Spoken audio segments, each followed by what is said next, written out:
Hello, welcome back to The Road to Episode 8, my ongoing series where I chart the road to the release of Star Wars Episode 8 in December 2017, but we're not here today to talk about Episode 8, we're not even here to talk about Rogue One, which comes out this week.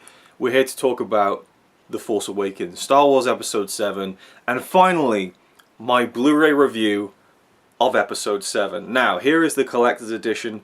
I have the... In fact, I should go get my other editions first, shouldn't I? Hang on a second.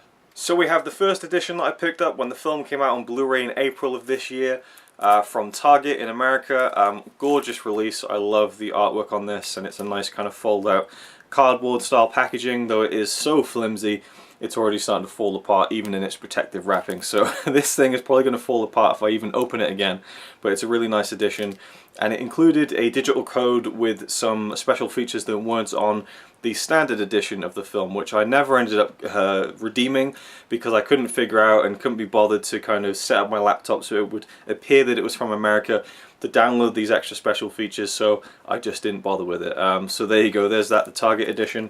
And then I had the UK edition with the nice slipcover, the dark side version with Kylo Ren's lightsaber on the spine there, very nice edition. And that was all I had for a while. And then we had the re-release, which means yes, I have technically, not technically, I've definitely 100%, there's no technicalities about it, I have triple dipped on The Force Awakens, but I was glad to. And what's interesting is that the Collector's Edition features all the special features on this regular edition, has all of those special features, but now it includes some new special features, which include all of the Target exclusive special features that were included on this release. So I finally get to see the special features I paid for in the first place, but now I get to actually watch them, and they're on disc, which I thought this would have the exclusive special features on their own disc, or, you know, included on the bonus disc. Not so much. It was digital download only and American download only. So finally, in November, we had the Collector's Edition, which is a stunning release. I love the feeling of this. I love the way it looks on the shelf. The golden text is just phenomenal. It does pick up a little bit of you know, the matte kind of black outer cover does pick up some bits of, you know, dirt and stuff, and that is what it is. But I love this lenticular image of Rey holding up the Luke's lightsaber there, very reminiscent of one of the posters for Return of the Jedi. The lenticular effect isn't really that impressive, to be honest. Does the hand switch around? It looked like it did in the camera, I don't know, but it's not that impressive. I've seen better lenticulars, but you know, even the Star Wars there is slightly embossed. It's a really cool edition. Of course, it's boasting the 3D version, which I'll never watch. And Connie pointed out to me that the Collector's Edition gold text on the top is slightly off-center, which will bother me for the rest of time. Inside here we have the spine. The inner digipack. I was just meaning that you can see the spine of the inner digipack. And it is a really nice fold-out, sturdy cardboard inner packaging. Opening up, you get Han Solo and Chewie there from the, you know, we're home moment. And then on the inside you get the 3 discs. The 3D version of the film, the bonus disc with all the special features, and the 2D version of the film, and a nice image of Rey and Han inside the cockpit of the Millennium Falcon. So really nice packaging for one thing, but I want to talk about the special features. Obviously the film looks great on Blu-ray. I can't comment on the 3D version because I'm never going to watch it, so that is what it is.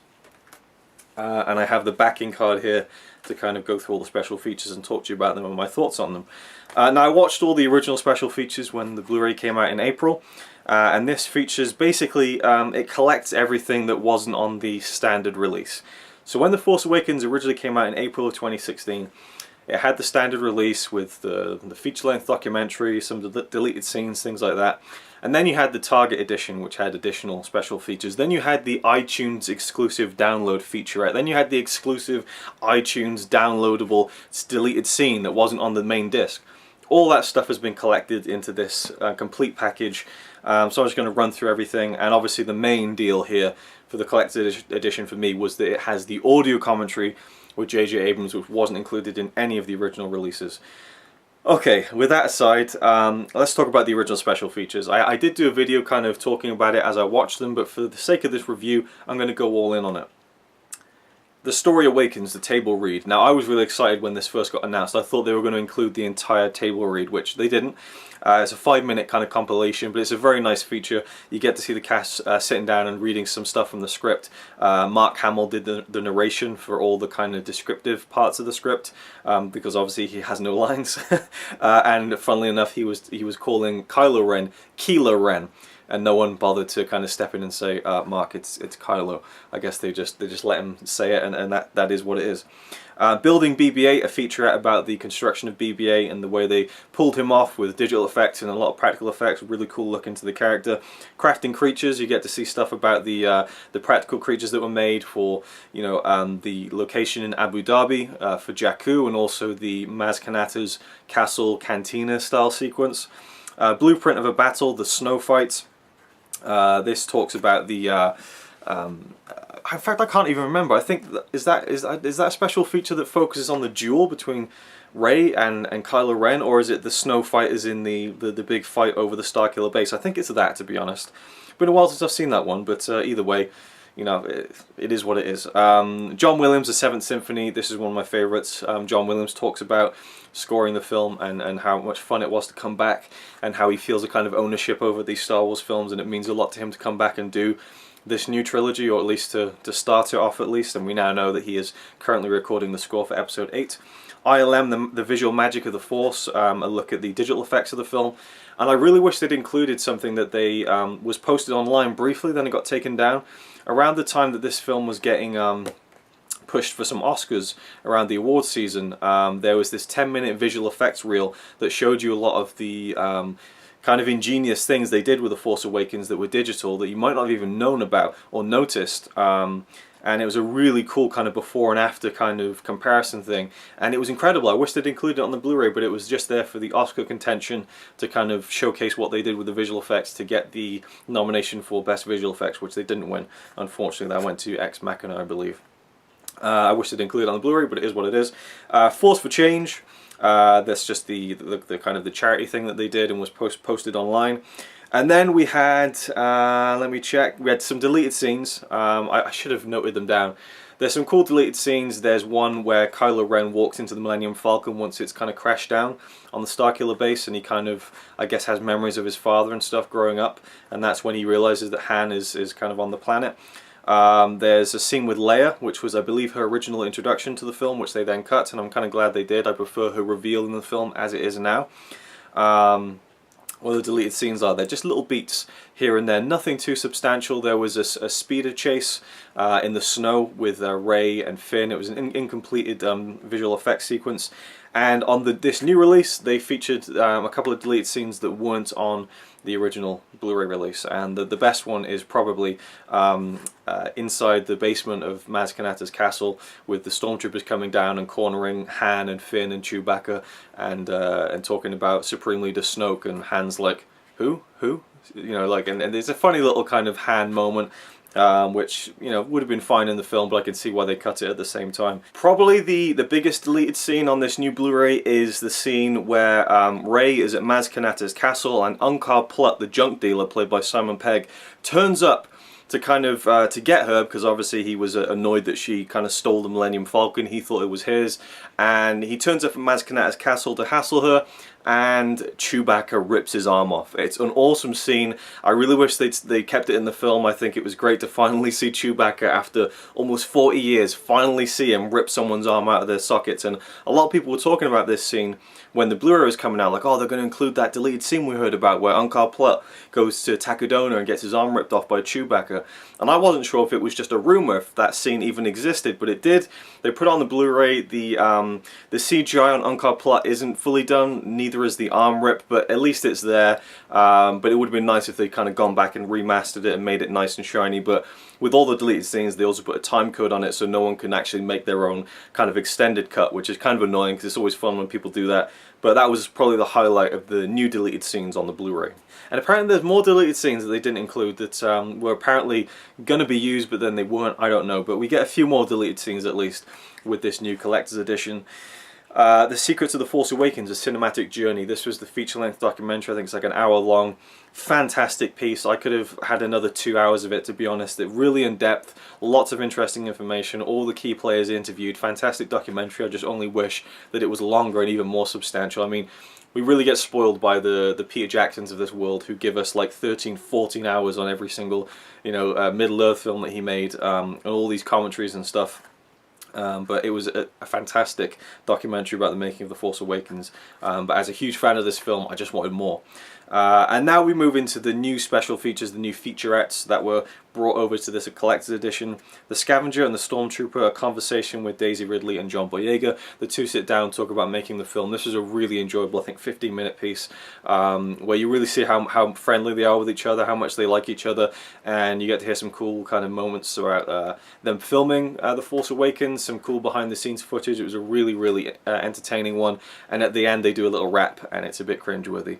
Anyway, inside the armory, and these are all, now moving on, these are all like 3 to 4 kind of 7-minute long short featurettes. Inside the Armory goes into the weapons of the film. Dressing the Galaxy talks about the costume design of the film and a lot about how they decided to tackle the appearance of Rey in the film.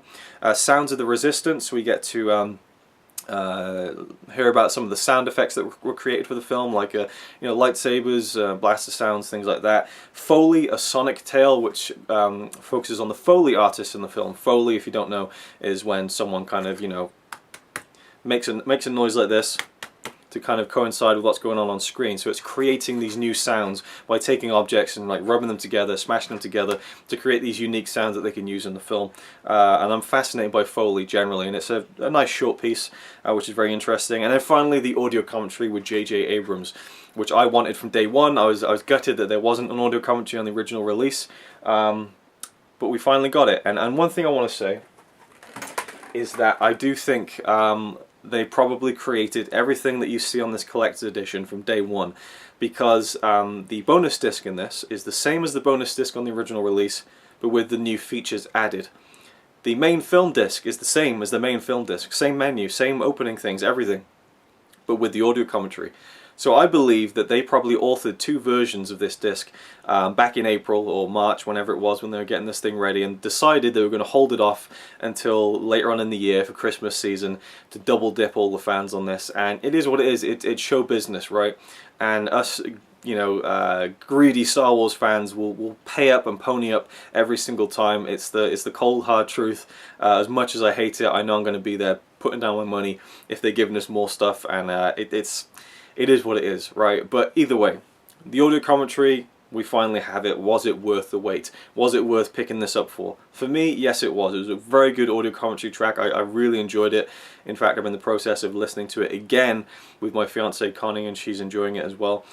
Just really kind of light-hearted and kind of conversational, you know, J.J. Abrams. Although at the beginning, I have to say, he says that I'm really pleased to be sitting here and talking to you about this film today. And then a minute later, he says, I really hate doing these things. So a bit of a kind of weird, hypocritical statement right off the bat, but still, he gives lots of great information, and it's basically exactly what I want out of a commentary track. He goes into his motivations with the characters. He talks about the plot. He talks about what it was like to make this film, to tackle something as big as Star Wars. But he also goes into the things that are happening on the screen. He'll say, oh, that shot is a forced perspective painting in the background. That shot is Peter Mayhew as Chewbacca. That shot was flipped, you know. This scene here, we reshot because it wasn't working to begin with, so we had to go back and reshoot other scenes. This shot was shot on the roof of our production offices. That shot was shot in Abu Dhabi. This shot was shot 7 months ago. All these little technical details that I really like, and I get kind of a kick out of hearing those details. So he delivered on all the kind of things I love out of a good commentary track. A couple of jokes in there that kind of raised a few chuckles, but lots of interesting information. Things like the scene where Poe is first brought before Kylo Ren at the beginning of the film, and he says that line, you know, so who talks first? I talk first, you talk first. That was put in later. They decided they needed a little bit of humor in that situation. When Rey and Finn first meet, they refilmed all of that because originally he told her he was a stormtrooper straight away, and she didn't know who Luke Skywalker was. She didn't have a clue who Luke Skywalker was. So, I mean, these fundamental beats of the film were changed after the fact and reshot later, like months and months later. And it's interesting because they said that Rogue One was going to be doing reshoots, and everyone was like, oh my god, they must have fucked up huge if they're reshooting stuff for Rogue One. Well, they reshot a shit ton of stuff for The Force Awakens as well. Great story about when they filmed on Skellig Michael for the end of the film with Luke Skywalker. J.J. Abrams was looking at Mark Hamill standing there as Luke Skywalker. He got his phone out and started playing the Binary Sunset theme from A New Hope, and I got a little bit choked up, and I just thought that's such a fanboy thing to do. I love it. One of the more random takeaways I had from the audio commentary was something I'd never noticed before, and I'm sure that everyone who watched the film got this the first time round. But at the end of the film, when they fly away from the Starkiller base and it blows up, it doesn't actually blow up. I never thought about this. To me, I just saw the big flash of light and yeah, they blew it up. It imploded, of course it did. It crumbled from the inside, and what's left is a new star. So it was different to the end of A New Hope. It wasn't a big, you know, super weapon blowing up. It was a big super weapon imploding. There was a twist to it. It was different, and it left a new star, a new hope almost, I guess you could say. And that's something I think is really cool and kind of fights against all the people who say, oh, it's just like A New Hope, blowing it up at the end. I'd never really thought about it before until J.J. Abrams said in the commentary, and so we put a twist on it and it implodes instead of explodes. So that is something that I kind of was like, oh yeah, when I was listening to the audio commentary, and was one of my favourite moments, because I think it really changes things a little bit for that ending, and I really like it. And yeah, again, lots of little like weird information, like apparently because Harrison Ford broke his leg filming this film, when he came back after he had healed, his hair was slightly shorter, I think. And so in some shots of this film, they've digitally lengthened his hair, and it's just like, oh my god, do you really care about continuity that much? And then J.J. Abrams even points out some like inconsistencies in the film, like the great shot of the TIE fighters coming into Takodana with the sunset, like a beautiful image that was used in the trailers and everyone loved it. If you think about it, it doesn't work because the sun isn't setting at any point in that scene, and it's just put right in the middle. And he says, I know it makes no sense, I just thought it was a cool shot, so I used it. I like his honesty. I like his honesty, and also I think one of the things that a lot of people would take away from this is him addressing the controversial scene or the controversial character choice at the end of the film when Millennium Falcon touches down on the base and Chewbacca walks past Leia and doesn't stop to hug her and console her about Han's death. Now for me personally, I've said this before, I'll say it again for the purpose of this video, for me Chewbacca was trying to find out if Finn was okay. He was purely focusing on making sure Finn was okay, getting him to medical attention, and you know, Leia could wait, and maybe even Chewbacca was trying not to confront the reality of that situation himself. So to me personally, I didn't find a big problem with it. People were saying, you ruined it, you ruined the end of the film. And he says, and it's kind of sad, but he's like, yeah, I messed up, I really wish I'd done that differently. But he does think that it was more important to have Leia and Rey have that moment, and I think that is the right call too. So lots of interesting little things that he talks about, and things that he says kind of hint towards Rey probably not being Luke's daughter, which has kind of had me second guessing my whole theory now. So lots of interesting stuff in the commentary. I won't go into everything, although it feels like I have. So overall, the Blu-ray for this film, which I was going to review back in April, but screw it, I've done it now. A great release, but as always I wish there was more, and I've already ranted on it. I wish they included the trailers. Again, with this new collector's edition, they could have made it a more complete package, included all the teasers, the trailers, and there's so much more they could have done with this, so much more, and there's probably a reason for that, because there's going to be another release, and another release, and another release, and then a trilogy release, and then a complete, really, it's complete Trust Us This Time version, box set, deluxe edition, collector's extravaganza. So that's my thoughts on the collector's edition of The Force Awakens, along with all the original special features. And rewatching this with the commentary and hearing bits of the music through J.J. Abrams' kind of discussion over the film, it just made me fall in love with the film all over again, to the point where Rogue One is out this week, and I'm not really that excited about it because I want to see Episode 8 now. You know, the music just sounded even better, the cinematography looked even better, and him talking about the character motivations and all these little tidbits, things that he, you know, that people like John Lasseter had told him, people like Steven Spielberg had suggested. You know, you get these little tidbits. I'm not going to go into all of them. And I highly recommend you listening to it if you're a fan of the film. It's a great commentary, and one of my favourites in quite a few years, in fact. But that's probably to do with the fact that I love the film so much. So there you go. Thank you for watching. Enjoy Rogue One, and I'll see you in the next video, which will be my thoughts on Rogue One, A Star Wars Story. Exciting stuff. I'll see you then.